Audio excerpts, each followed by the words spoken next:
श्री सूत जी महाराज 88,000 ऋषियों को चारों धाम की महिमा, भागवत ग्रंथ की महिमा। 88,000 ऋषियों ने एक प्रश्न पूछा कि हमने सुना है कि राजा परीक्षित तो बड़े ही धर्मात्मा पुरुष है, बड़े ही ज्ञानी है, और 5 पांडव के कुल में जन्मे हैं। राजा परीक्षित की इतनी महिमा गाई है, लेकिन किस कारण से राजा परीक्षित को ये श्राप मिला कि 7वें दिन नाग डसेगा। एक एक शब्द पर ध्यान देना और अमल करना।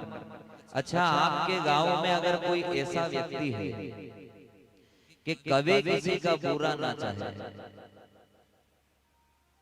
कभी सपने में भी किसी का बुरा ना सोचे, पवित्र भाव है, भगवान सबका भला करे, सबका कल्याण करे, पूरे नगर वालों ने नाम रख दिया क्या, ये हमारे गांव के भगत जी है, हर सत्कर्म में आगे हो जाए, कभी किसी का बुरा नहीं चाहे।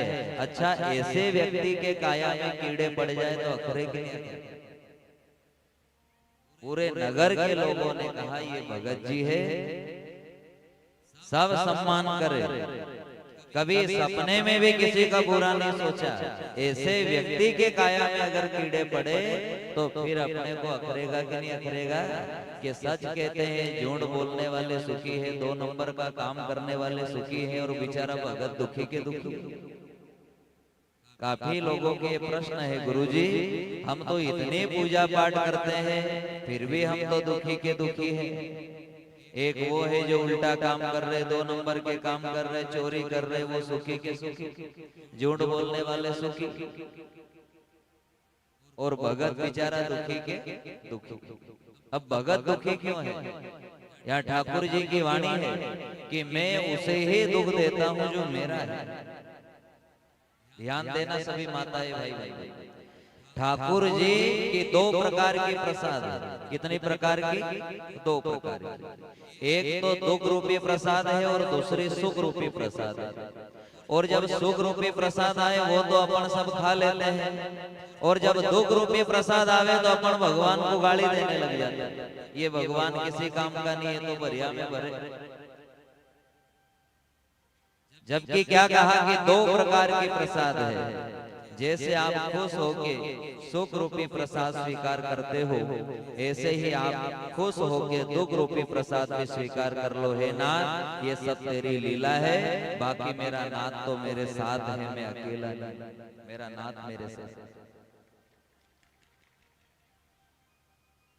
श्री हनुमान जी महाराज एक शब्द पर ध्यान दें।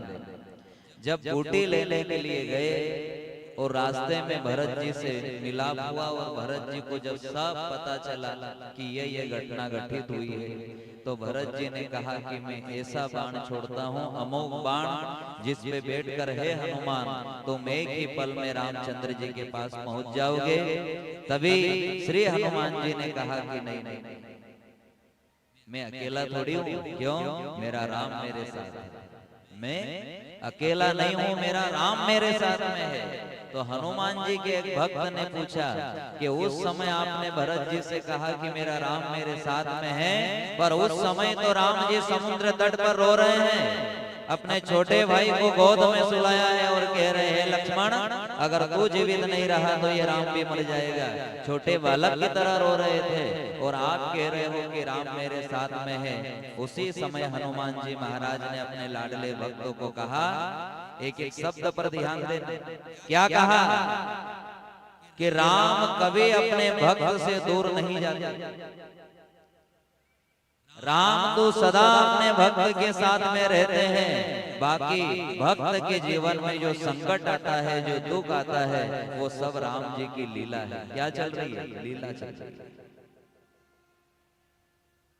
सब लीला चल रही है। ये आप इतने यहाँ बैठे हैं, आप विचार करना, आज तक किसी ने भी भगवान से दुख मांगा क्या? इतने बैठे हो आप, किसी ने कहा कि हे भगवान पूरे गांव का दुख मेरी झोली में डाल दो? किसी ने नहीं कहा। जो भी आए हे भागवत मैया मारो छोरो सुखी हुई जाए, बाकी सबका दुखी रह जाए, मारो छोरो सुखी हुई जाए। किसी ने भी भगवान से दुख नहीं मांगा, सुख ही सुख मांगा। पर आप विचार करना, किसी ने भी दुख नहीं मांगा, दुख को निमंत्रण नहीं दिया, फिर भी दुख आया कि नहीं आया? आया नहीं बुलाया तो भी दुख अपने द्वार पर आया, अपने जीवन में आया। तो बस ये गठान लगा लेना है कि बिन बुलाए जब दुख आपके द्वार पर आया है, तो बिन बुलाए सुख भी आपके द्वार पे आ जाएगा।